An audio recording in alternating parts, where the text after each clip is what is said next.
Welcome to tonight's episode of Talking Point. I'm your host, Syed Neaz Ahmad. In our studios today, we have a tea scientist. Yes, tea, T-E-A-T, cha. You'll be surprised that there are people who are working behind scenes that we do not realize when we have our early morning cup of tea, afternoon tea, and tea after dinner.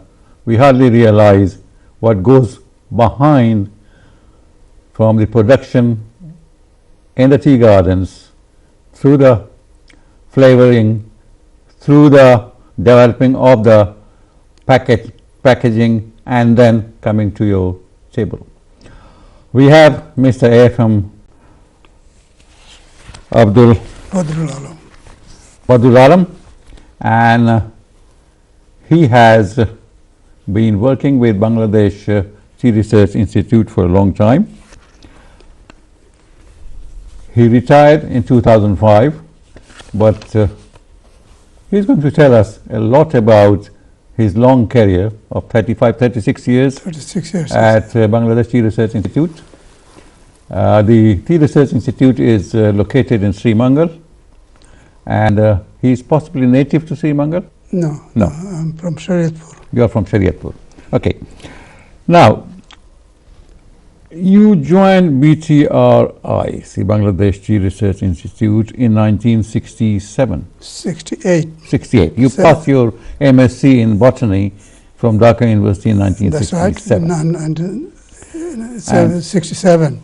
In 67. 67. And you joined in 1968. 60, right. What was your motivation to join this tea industry?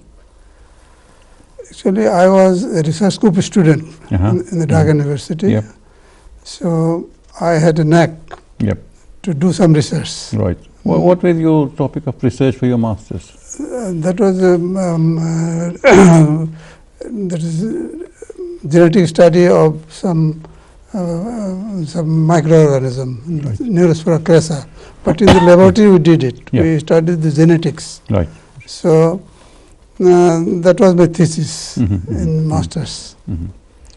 So that's a learning in the university how to do some research. But actual topic we didn't know where shall we go and where do our research. So particularly about tea. Particularly about tea. We knew tea, but little bit of tea during our academic courses. But not as we did. I didn't think as a researcher then. But when I passed, then there was an advertisement in the newspaper that they need some researcher in botany. They then PTRS, Pakistan Tea Research Station. So I applied and I was recruited, and I went to. You joined as a research scientist. Research and scientific officer. Then research assistant. Then it was redesignated later during Bangladesh as scientific officer. And after about 10 years, you came to Cambridge to study plant breeding. That's right. And you did a research for which you were awarded an MPhil. That's right. What was the topic, a specific topic of this MPhil research? Research, that is the incompatibility system in Brassica campestris. It's a field crop. Right. It's a cruciferous plant, annual plant. So the nothing to do with tea. Sorry? It has nothing to do with tea. No. There is in Britain they don't grow tea. No, I know. The only they only drink tea. Drink tea, yeah. So the main purpose of this is that I should learn the actual genetic principle in combating the problems that is faced by tea.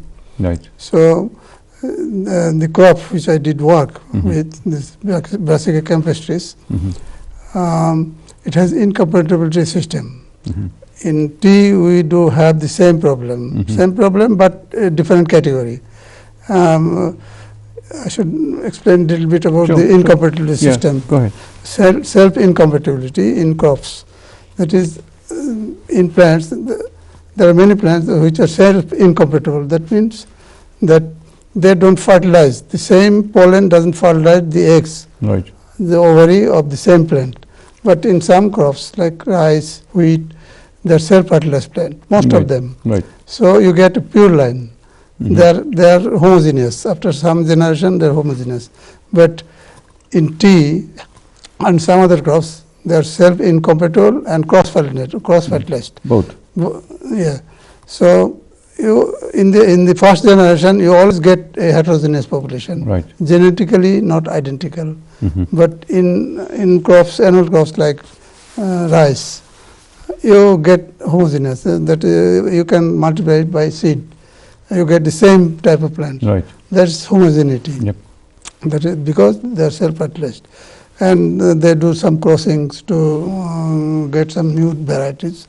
So after a few generations, we say that at least 6 generations are required to get a pure line, so that you can just grow seed Yep. and We are talking about plants generally, plant, it's yeah. not necessarily tea. tea. So now come to tea. So in in the crop I studied, it was Brassica campestris. Mhm. That is self-incompatible, but a different type of incompatibility. There are two types. That is sporophytic incompatibility and gametophytic incompatibility. What are these two, sporophytic and There's a that is in sporophytic incompatibility. The pollen grains for successful fertilization, pollen grains should fall onto the stigma and germinate and go to the ovary Right. and form a zygote and form a successful seed. right? That's the principle. And the other one? And in Brassica campestris, that is sporophytic incompatibility. So in the stigma, there forms a secretion which prevents germination. If it is of the same plant, that is, if pollen from the same plant, this say It's X1, doing the opposite. so it prevents germinating. But if a pollen from the other plant of campestris falls on Yeah. here, it germinates, provided there is no the same gene. We call it S How gene. fascinating. Yeah. So that's the principle. And in gametophytic incompatibility, that is a bit different. It doesn't. It is there are some genes, though they fall into the same stigma and germinate, they don't give fertilization, and Yep. they don't fertilize the same egg because of incompatibility Okay. genes. Now So- that they have fertilized, we move on to take you to London, where you had a short So- training in broking and tea tasting. Now, I am always amused by the scene of people sitting there with so many cups of tea, like, and there's only a little bit of tea, that's also black tea, just a liquor, see, and they sip and then throw it out. In art Sip of- and throw it art out. of tasting. Yes, see. What is it? Actually, there are professional in the broking houses. Yes. That is, they bring teas from the growers. Yep. They are supplied in the warehouses. They get samples from there, Right. and the tea broking houses, broking Yep. firms, they get individual samples. Right. Samples, and they test it and give it a mark Mhm. or rank it Yep. and fix a price, Right. and they make a catalog. Right. So that catalog, according to that catalog, they are placed into the auction house.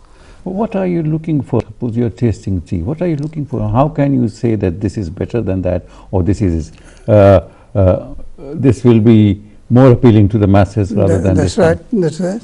So in testing, you have to have a sharp palate memory. Right. So say a tea tester, professional tea tester, he has to have a palate memory. Say he tested thousands of samples, Yes. say 1,000 samples, but he is testing 10 samples. So how does he compare it? And how does it distinguish? Distinguish. So when the cups are laid, usually there is a quantity, 8 ounces of water is there, and yeah. 2.8 grams of dried leaf is brewed for 5 minutes, Right. and the liquor is decanted, and the infused leaf is put on the lid. So he judges the infused leaf, the color. Right. That indicates if it is black tea, Right. if it is a bright coppery color, that should be good.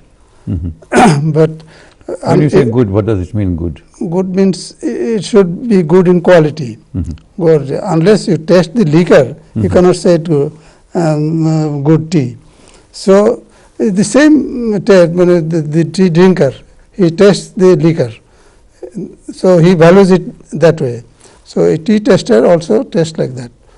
So he takes a sip into his mouth and spits on his palate. Yeah, and then spits it out again. Yeah, so he doesn't swallow it. Yeah, Swallow it. He just sprays it on his palate.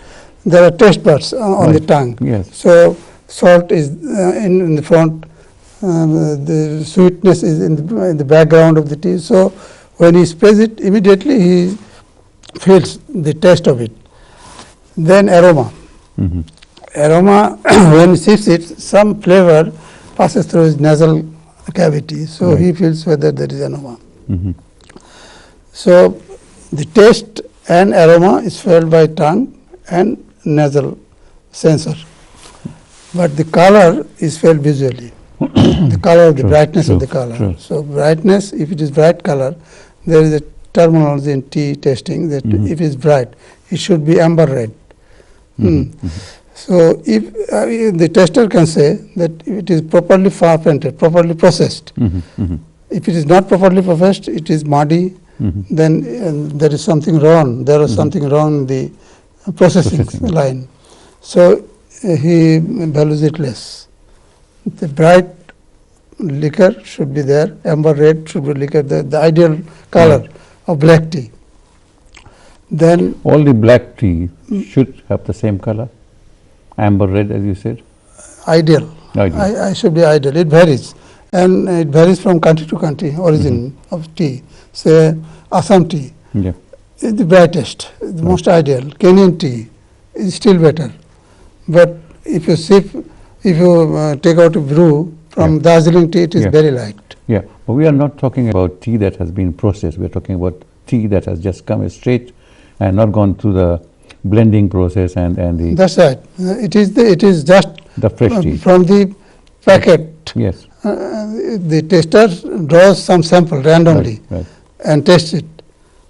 There are, say, in London auction, I was there when London auction was there in the High Timber Street, in the International Tea Committee House. So I was attached to Thomson Lloyd in New York and Gow White, two firms. So there are hundreds of samples. The origin of teas are from different countries of the world. Say India, Bangladesh, Sri Lanka, Kenya, so many different, even Mauritius. So there are different. You can tester can distinguish different origins of tea by which longitude, which latitude the tea has come from.